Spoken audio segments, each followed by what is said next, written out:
Welcome to Sonnets and Psalms. I'm going to read two Lord Byron poems, long poems.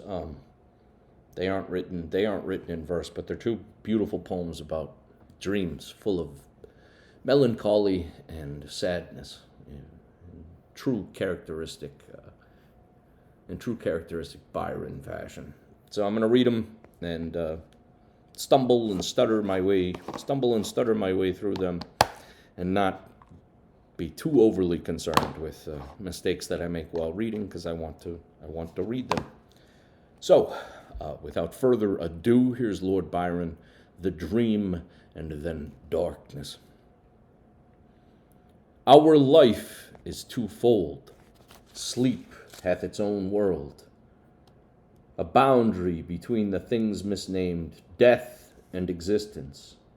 Sleep hath its own world and a wide realm of wild reality. And dreams in their development have breath and tears and tortures and the touch of joy.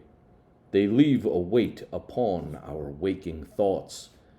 They take a weight from off our waking toils. They do divide our being. They become a portion of ourselves as of our time, and look like heralds of eternity. They pass like spirits of the past. They speak like sibyls of the future. They have power, the tyranny of pleasure and of pain. They make us what we were not, what they will, and shake us with the vision that's gone by. The dread of vanished shadows, are they so? Is not the past all shadow? What are they? Creations of the mind. The mind can make substance, and people planets of its own, with beings brighter than have been, and give a breath to forms which can outlive all flesh. I would recall a vision which I dreamed, perchance in sleep, for in itself a thought, a slumbering thought, is capable of years, and curdles a long life into 1 hour.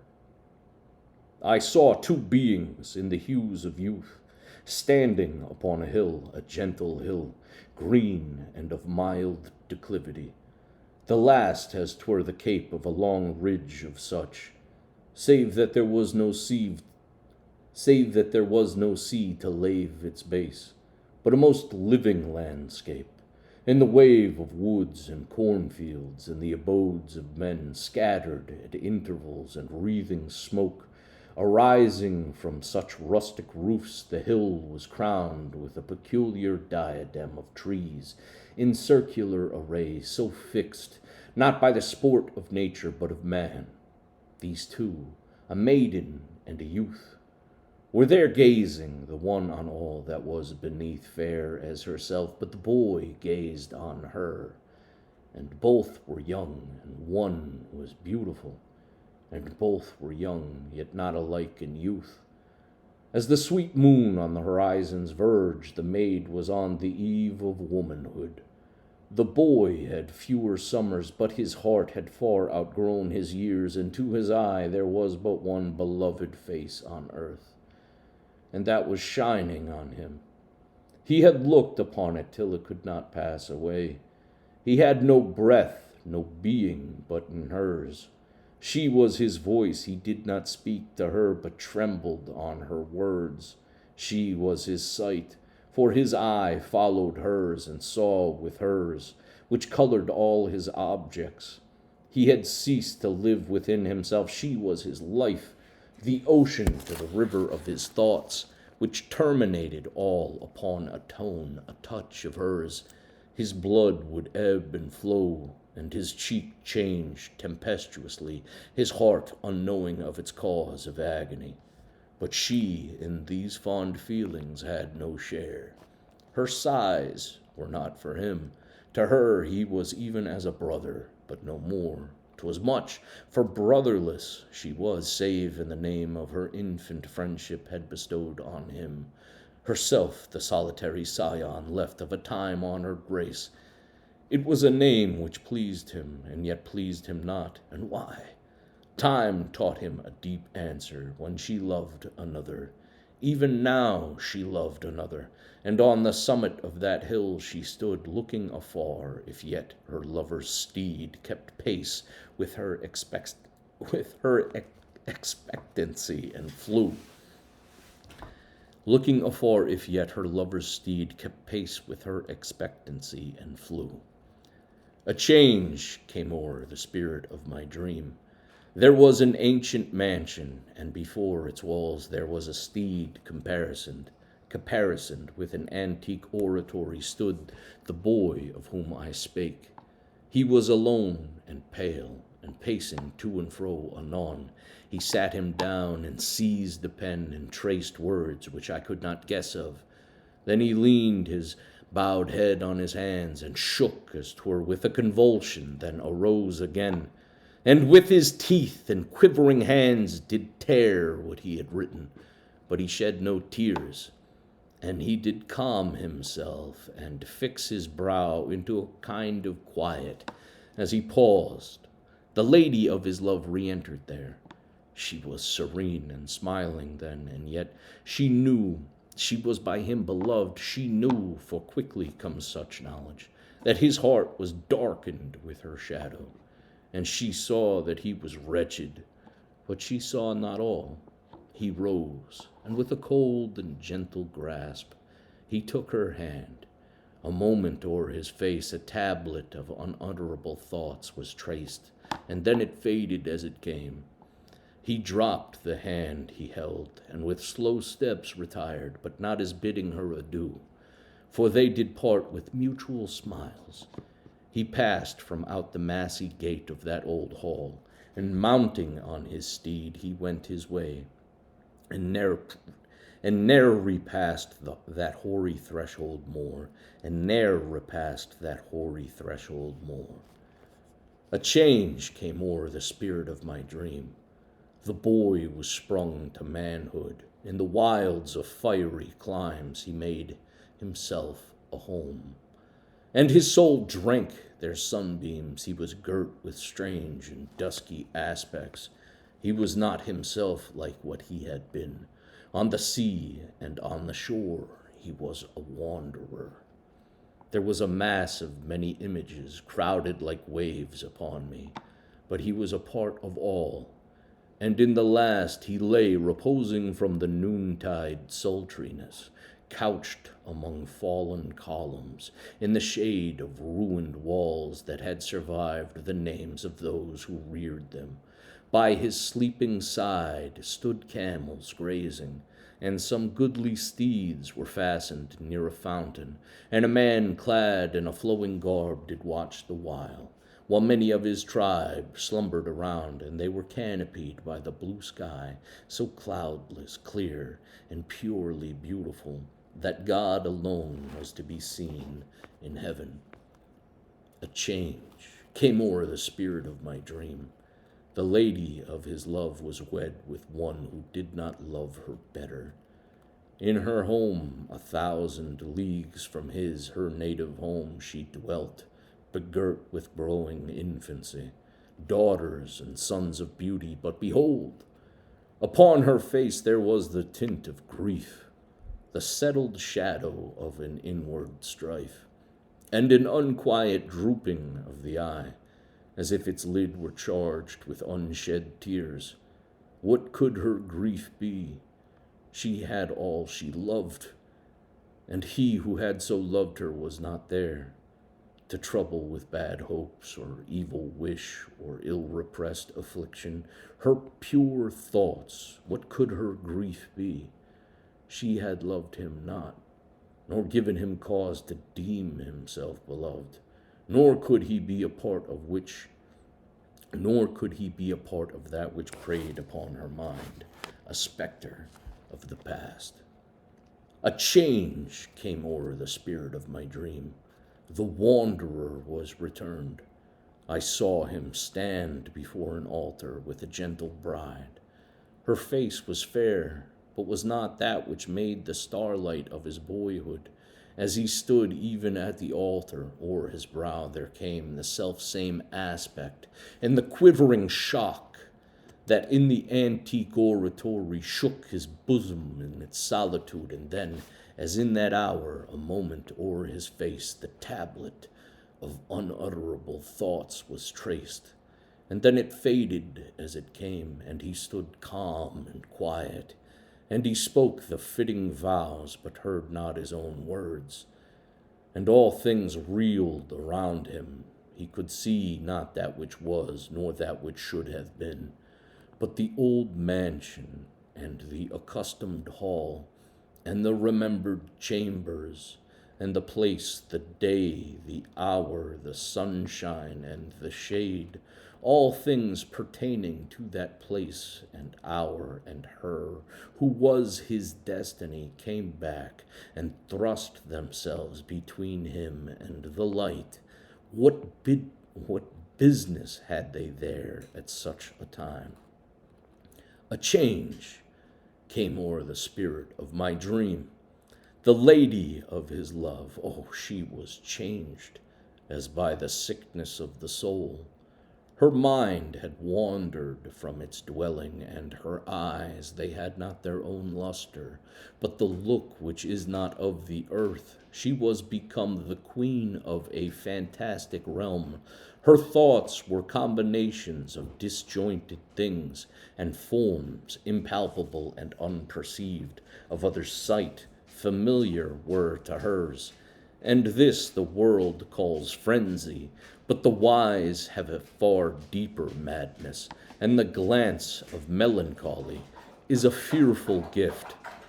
What is it but the telescope of truth, which strips the distance of its fantasies, and brings life near in utter nakedness, making the cold reality too real? A change came o'er the spirit of my dream, as the dog was drinking water. a change came o'er the spirit. Luke is thirsty right now. Luke, we'll give you a second, buddy. You done? I'll refill it. And let me just finish this up, Luke, and we'll get you some more water, bud. Let's see, where is he? Luke. Let's see. A change came over the spirit of my dream. The wanderer was alone as heretofore. The beings which surrounded him were gone, or were at war with him. He was a mark for blight and desolation, compassed round with hatred and contention. Pain was mixed in all which was served up to him, until, like to the Pontic monarch of old days, he fed on poisons, and they had no power, but were a kind of nutriment. He lived through that which had been death to many men, and made him friends of mountains, with the stars, and with the quick spirit of the universe. He held his dialogues, and they did teach to him the magic of their mysteries. To him the book of night was opened wide, and voices from the deep abyss revealed, a marvel and a secret, be it so. My dream was past. It had no further change. It was of a strange order that the doom of these two creatures should be thus traced out, almost like a reality, the one to end in madness, both in misery. And if you thought that one was dark, just wait until darkness. This one, I've already made a recording of this one, but this is one of my favorite antidepressants, this one. Because you can't get bleaker than this. I had a dream, which was not all a dream. The bright sun was extinguished, and the stars did wander darkling in the eternal space, rayless and pathless, and the icy earth swung blind and blackening in the moonless air. Morn came and went and came, and brought no day, and men forgot their passions in the dread of this their desolation, and all hearts were chilled into a selfish prayer for light. And they did live by watchfires, and the thrones, the palaces of crowned kings, the huts, The habitations of all things which dwell were burnt for beacons. Cities were consumed, and men were gathered round their blazing homes to look once more into each other's face. Happy were those who dwelt within the eye of the volcanoes and their mountain torch. A fearful hope was all the world contained.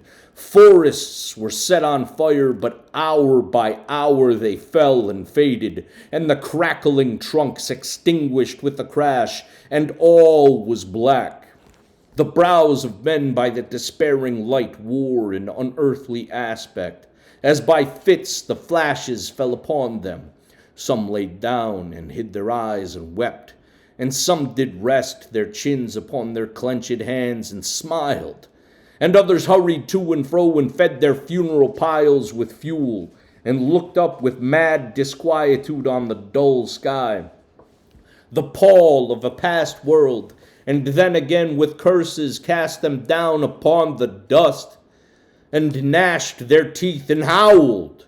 The wild birds shrieked, and terrified did flutter on the ground, and flap their useless wings. The wildest brutes came tame and tremulous, and vipers crawled and twined themselves among the multitude. Hissing, but stingless, they were slain for food, and war, which for a moment was no more, did glut himself again. A meal was bought with blood, and each sat sullenly apart, gorging himself in gloom. No love was left. All earth was but one thought, and that was death, immediate and inglorious. And the pang of famine fed upon all entrails. Men died, and their bones were tombless as their flesh. The meager by the meager were devoured. Even dogs assailed their masters, all save one, and he was faithful to a course, and kept the birds and beasts and famished men at bay, till hunger clung them, or the dropping dead lured their lank jaws. Himself sought out no food, but with the piteous and perpetual moan, and with a quick desolate cry, licking the hand which answered not with the caress, he died. The crowd was famished by degrees, but two of an enormous city did survive, and they were enemies. They met beside the dying embers of an altar place, where had been heaped a mass of holy things for an unholy usage. They raked up and shivering scraped with their cold skeleton hands the feeble ashes, and their feeble breath blew for a little life, and made a flame which was a mockery. Then they lifted up their eyes as it grew lighter, and beheld each other's aspects, saw and shrieked and died, even of their mutual hideousness they died, unknowing who he was upon whose brow famine had written fiend. The world was void. The populous and powerful was a lump, seasonless, herbless, treeless, manless, lifeless, a lump of death, a chaos of hard clay. The rivers, lakes, and ocean all stood still, and nothing stirred within their silent depths. Ships sailorless lay rotting on the sea, and their masts fell down piecemeal. As they dropped, they slept on the abyss without a surge. The waves were dead, the tides were in their grave. The moon, their mistress, had expired before. The winds were withered in the stagnant air. And the clouds perished. Darkness had no need of aid from them. She was the universe. Nobody does it like Byron. Nobody does it like Byron.